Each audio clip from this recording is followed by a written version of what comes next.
Hello and welcome to the formal review. Today, we will be looking at the 2019 film, It, Chapter 2. Now sit back, relax, and enjoy the review. Hello everybody and welcome back to the formal review. This is episode 46 and I want to thank you again for all tuning in. Now before I get started, I do want to preface this episode with a slight spoiler warning, but I will do my best not to completely spoil the movie for you. But as I always say, I do suggest that you see the film before you have to hear what I have to say so you fully understand everything. But if you don't care about that, keep listening. So It Chapter 2 is a super horror film and the sequel to the 2017 film It, both based on the 1986 novel by Stephen King. The novel was previously adapted into a miniseries in 1990, and my review for the miniseries and the first film are on Box Office Buzz, so check that out for the full review on them. This film is again directed by Andy Muschietti, and it takes place in 2016, 27 years after the events of the first film. It stars Jessica Chastain, James McAvoy, Bill Hader, Isaiah Mustafa, Jay Ryan, James Ransone, and Andy Bean as the adult versions of the Losers Club. The young versions are reprised by Jaden Martell, Sophia Lillis, Finn Wolford, Chosen Jacob, Jamie Ray Taylor, Jack Dylan Grazer, and Wyatt Olive. And also reprising his role as the title, it is Bill Skarsgård. So as the first film prophesied,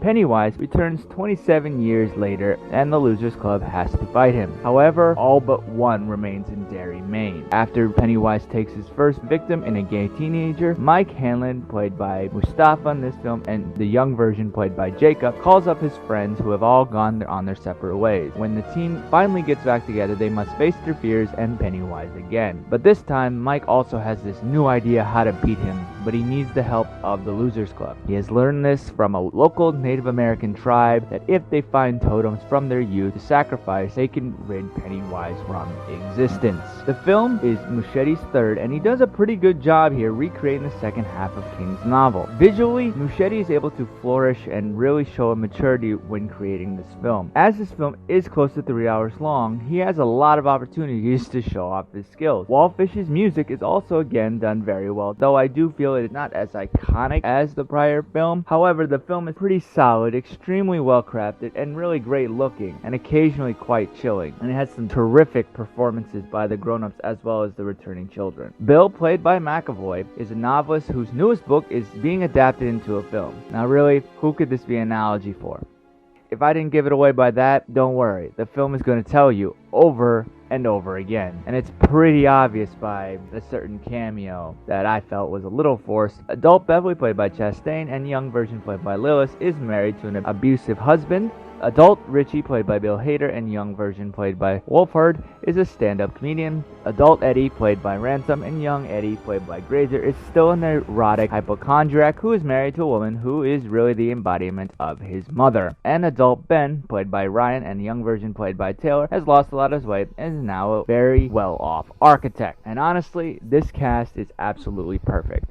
Each member does seem like an older version of their child counterpart. And honestly, one of the biggest problems with the original miniseries was that the adult versions were fairly boring and honestly fairly forgettable. I don't really remember a lot of them. None of them were really big names, aside from John Ritter, but he honestly wasn't really that known for this. This miniseries is known for other TV shows, and I don't really know anyone from this film except for Tim Curry, obviously, who played Pennywise. But from the adult versions of the kids, yeah, pretty much everyone is forgettable. I remember their faces because we watched the miniseries a little bit ago, but that's really it. Now this film, they are really the opposite here. They are luckily not boring at all. They all did fairly decent jobs. Some do stand out more than others, especially Hader and McAvoy, and honestly the rest of them are fairly okay. They do their job serviceably, but I don't think that's really due to their acting per se. It's more if the story didn't allow them to really use their acting abilities. They aren't bad here. It's just there's nothing outstanding. Skarsgård as Pennywise does a phenomenal job playing this clown figure. He is still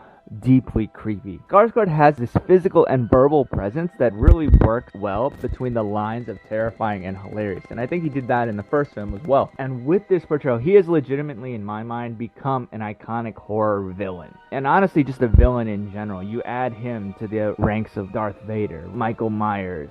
Just with 2 films, he is able to capture that extremely well. And it's not only when he is wearing the clown make. There's a scene that is shown in the trailers where he is putting on makeup. And Skarsgård is still embodying Pennywise. It is legitimately one of the most creepiest scenes in the entire film. He's still able to scare these characters and really the audience. But the best parts of this film is when the Losers Club are together on screen. They have this banter, this chemistry, hormones, humor, insecurities, and this camaraderie. This is really shown in the Chinese restaurant when they first get back to Derry and they're reunited with each other. However, the film spends a lot of time keeping their perfectly baked actors apart on these individual adventures, which unfortunately drags out the drama and really slows down the momentum of the film. And these little mini adventures that they go on are because of Mike's insistence. This is the whole plan of him trying to kill Pennywise. He states that if he finds this totems, that they can sacrifice them via this Native American ritual, and that will kill Pennywise. Apparently they've done this before.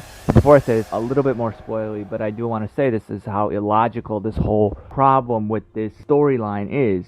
Anyone logical thinking about that can figure out whether or not this is going to work, because once he explains the whole story and how they're going to stop him and where he gets it from, it doesn't make a lot of sense, because had this ritual worked previously, Pennywise wouldn't have been around today. And it's kind of weird that all the characters fall in line to do this, even though it's pretty logical that it's not going to work. And I do think some of their journeys don't really pay out near the end, even though they do add some good character developments. My favorite storyline was showing Bills with dealing with his PTSD and survivor's guilt about Georgie. And I think that the rest of the club has decent individual journeys, however I feel that they weren't as memorable as the first one. And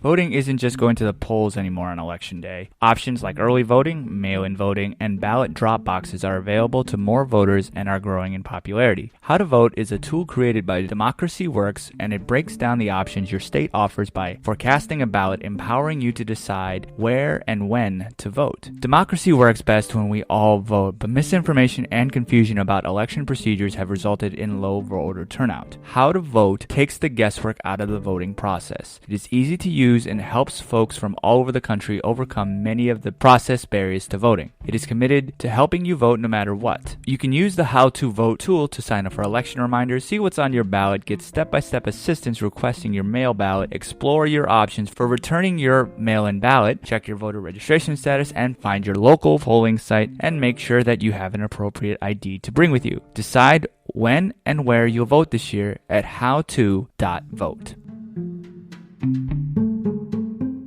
I say that mainly because in the first one, I felt that Beverly's journey was the most impactful, and I thought her fear was even more so, and her journey of where she was coming into that was a well done one. Now this one, not so much. Yeah, I get that she's kind of breaking apart from the fact that she's always going back to somebody who's fairly abusive to her, and she's breaking that mold.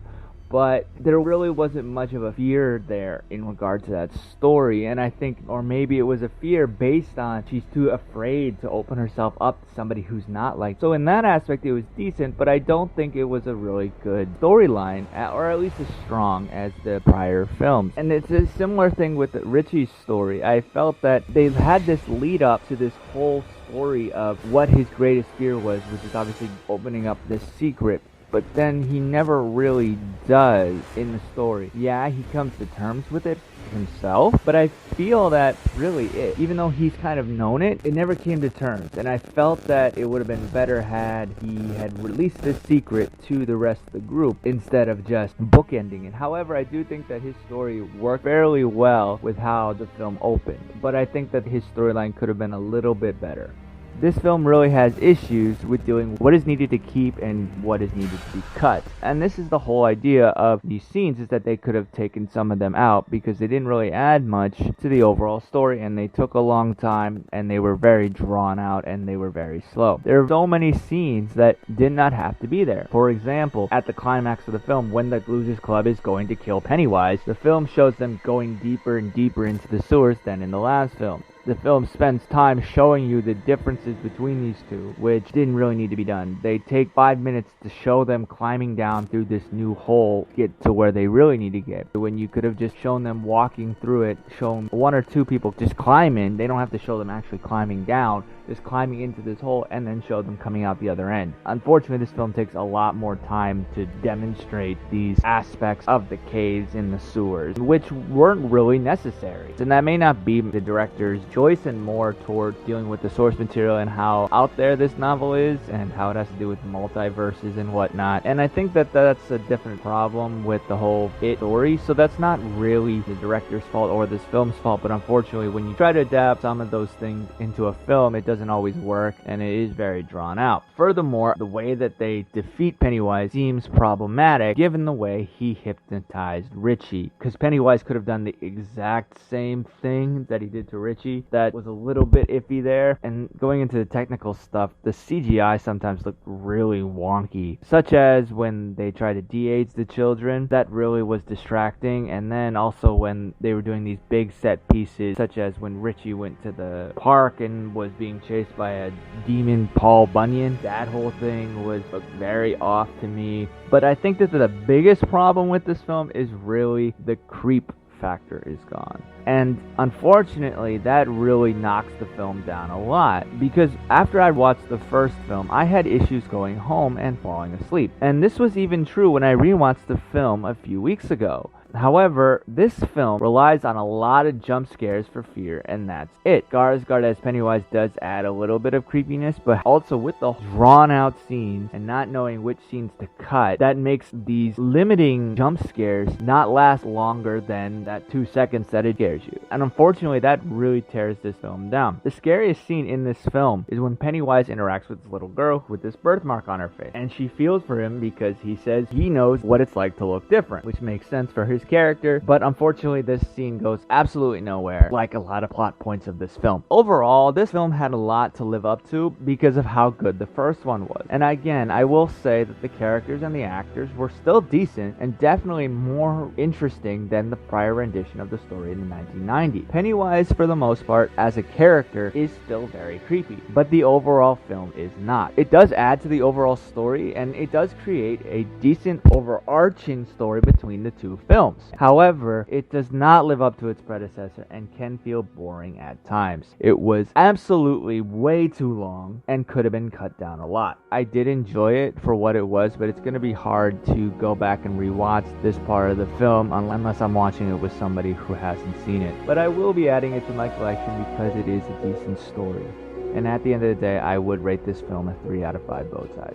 Now, what did you think of the film? Let me know. Hit me up on social media. The Formal Review is on Twitter, Instagram, and Facebook. The URL is all the same. It's at The Formal Review. Thank you all for tuning in once again, and I really appreciate you all listening. I see the numbers, and I'm really thankful for you all. So you never miss an episode, please subscribe on your favorite streaming service. The Formal Review is on Spotify, iTunes, Google Podcasts, and much more. And it's pretty much on any service that has a podcast. In addition, I'm always looking to grow and improve, so please leave a review on your favorite service, and also feel free to tell me what you want to hear and or film you want me to review. I do this for you all, and I want to keep this entertaining. Each pair of ears that you give to this podcast allows me to continue. For those who have supported on a financial basis, I thank you for supporting in that way. For those who haven't been giving finance support and want to, please go to anchor.fm/the-formal-review and click support this podcast. And really, any donation is appreciated.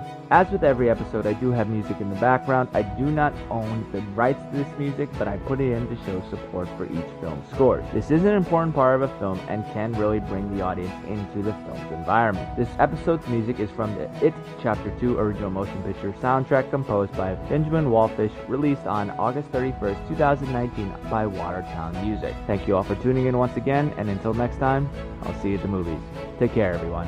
Thanks for tuning in to this episode of The Formal Review. We hope you'll join us again.